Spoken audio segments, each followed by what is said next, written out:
So let's go now to South Derbyshire and speak to Conservative MP Heather Wheeler, who joins us now. Heather, thank you for joining us over the festive period.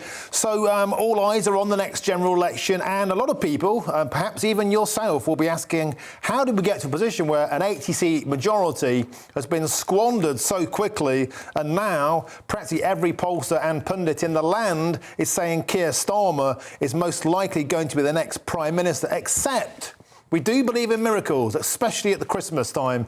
Heather, how can the Tories turn this around? Yes, I think it's ridiculous that things have got to the stage where punditry is the king on this. When you're actually out on the doors, if you're at the bus stops or in the queue at the butcher's or in the pub or wherever, then, you just don't get the same feeling that everybody else, that this narrative is there. People are annoyed with us because some of our base are annoyed with us because we don't have a majority of 80 anymore, because this has happened and that's happened and something else has happened. And that's wasteful. I completely agree with you on that. But there is no love for Starmer out there whatsoever. I wonder if, though, Heather, we don't have Corbyn as your opponent this time. Corbyn was the Tories' 12th man on the bench last time.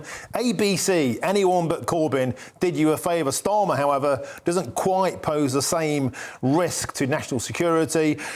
The kind of issues that must be talked about in the Red Wall in your constituency in South Derbyshire, immigration must feature very, very highly, and yet the Tories have presided over record legal immigration, 745,000, no sign of stopping the boats. The only thing that stopped the boats was the weather over Christmas. A lot of people are saying, Heather, with all due respect, they would vote for a Conservative party if they actually felt like they were being Conservative. Well, of course, but again, with respect, if the pundits actually explained you can't get the flights off because of the courts, and so we have to put an act through to make sure that the judges actually understand that Parliament is the number one deliverer of legal arrangements for this country, and it's not the courts making up their own minds, thank you very much, then at least we will be able to get the flights off. So I know it's really easy to say no flights went last year. No flights went last year because we were going through the court time after time after time. So we have to stop that nonsense, which is exactly what we're going to do. Secondly, you're right. People are absolutely furious about the vast numbers of immigration, whether it's legal or illegal immigration. And again, come January, there's going to be a cap on students coming in that will not be able to bring their offspring anymore, or their wives or husbands, or whichever way around it is. So things like that will have an absolute impact. By February, the numbers will be completely different to how they were in January.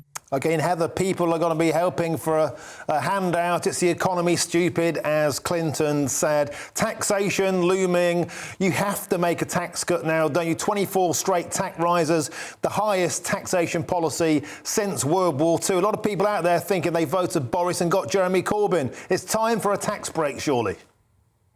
Well, fortunately, they've already had one with the reduction in the national insurance contributions, 2 points off that, which is going to make a huge difference. That's 27 million people who will be getting a tax cut. So thank you for allowing me to remind everybody that a tax cut is on its way. But you're right, it's public money.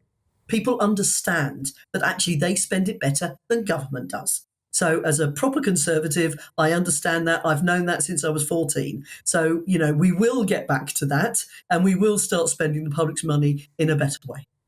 OK, Heather Wheeler, thanks for joining us, the MP for South Derbyshire, and a very Merry Christmas and Happy New Year to you. Thanks for joining us.